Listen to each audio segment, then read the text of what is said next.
Welcome to my sweet life with Ruhi. আজকে আপনাদের জন্য আবার নেক্সট নিয়ে এসেছি টিফিন সিরিজ।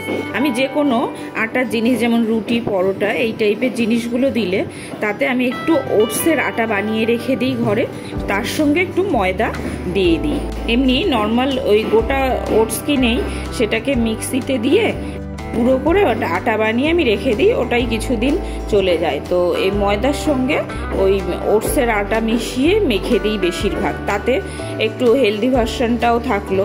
আর শুধু ওটস তো মাখলে ওটা বাইন্ডিংটা ভালো মতো করা যাবে না, সেই জন্যই একটু ময়দা মেশাতে হয়। আপনারা চাইলে শুধু আটার রুটি বা শুধু আটা মেখেও দিতে পারেন বা ময়দাও মেখে দিতে পারেন। তো আমার এখানে আটাটা মাখা হয়ে গেছে। এরপরে আমি নেক্সট একটা প্যান নিয়ে নেব। তো প্যানে একটুখানি তেল দিয়ে তার মধ্যে আমি ওই আগেই বলেছি যে সবজি আপনাদের ঘরে অ্যাভেলেবেল থাকবে সেই কটা দেবেন। যদিও এই সবজিগুলোও কিন্তু ফেরত আসবে আর মেন টিফিনটাও খেয়ে নেয়, কিন্তু কিভাবে সবজিগুলো বেছে তারপরে শুধু সবজিগুলো টিফিন বক্সে ফেরত আসে। যাই হোক, ওই ভাজতে বা সেদ্ধ করতে করতে যা একটু খাদ্যগুণ যায় সবজির সেটুকুতেই অনেক। যখন বড় হবে তখন আবার হয়তো সবজি খেতে শিখবে। তো এই সবজিগুলোর সাথে আমি একটু লম্বা লম্বা করে পনির কেটে দিয়েছি। তার সঙ্গে ওই যে আগেই বলেছি যে রুহির ফেভারিট যে মশলাগুলো সেইগুলো, যেমন black pepper, Italian seasoning, mixed herb, আর এই সবগুলোই মেন, যেগুলো ঘরে কয়েকটা এনে রেখেছি সেইগুলো। আর তার সাথে একটু সস দিয়ে দিলে ব্যাস, আর কোথায় যায়।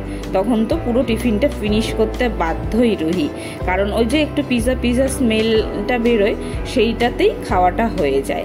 আমি এখানে হালকা করে সব সবজিগুলো আর পনিরটাকে একটু সতে করে নেব। আর ওই যে মাঝে মাঝে একটু মশলাগুলো দিয়ে নিচ্ছি। এরপরে লাস্ট আমি সস দিয়ে দেব। তো এখানে আমার ফিলিংটা রেডি হয়ে গেছে। এই ফিলিংটার মধ্যে আপনারা কিন্তু একটু নুডলস দিয়ে দিলে এটাও খেতে ভালো লাগবে। তো আজকে তো আমি যেহেতু পনির রোল বানাচ্ছি সেই জন্য আজকে আর নুডলস দেবো না। আর আমাকে তো সব সময় দুটো করে টিফিন দিতেই হয়, তো সেখানে একটা পরোটা একটা নুডলস তো থাকেই। তো এইবারে আমি ভালো করে সেঁকে নেব।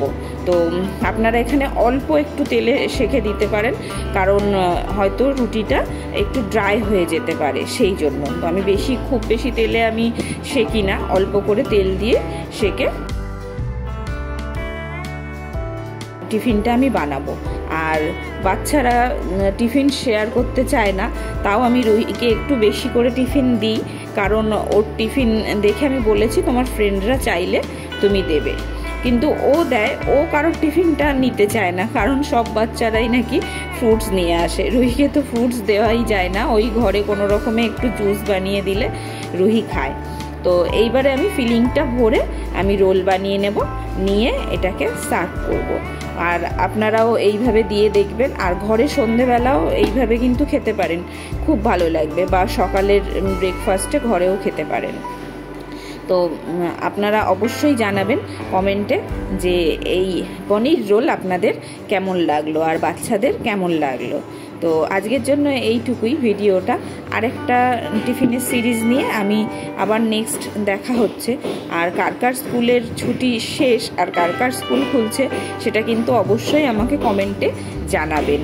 তো আর যারা নতুন আমার চ্যানেলে, তারা কিন্তু অবশ্যই আমার চ্যানেলটাকে একটু সাবস্ক্রাইব করে দিয়ে যাবেন। আর যারা ফেসবুকে দেখছেন ভিডিওটা, তারা একটু ফলো করে দিয়ে যাবেন। আর আমার ভিডিওগুলো কেমন লাগছে সেগুলো অবশ্যই কিন্তু কমেন্টে জানাবেন। তো আজকের জন্য এইটুকুই, দেখা হচ্ছে নেক্সট ভিডিও, নেক্সট টিফিন সিরিজে। আর একটা কথা, আমি কিন্তু টিফিনগুলোকে সবসময় ফয়েল র্যাপ করে দিই, তাতে করে টিফিনটা একটু হলেও গরম থাকে আর ভালো থাকে। আর এখানে ভিডিওর জন্য আমি আপনাদের এইভাবে সাজিয়ে দেখাচ্ছি। তো আপনারাও পারলে একটু ফয়েল র্যাপ করে দেবেন, কারণ খাবারটা অনেকক্ষণ থাকে। তো এইটুকুই আজকের জন্য, টাটা, বাই।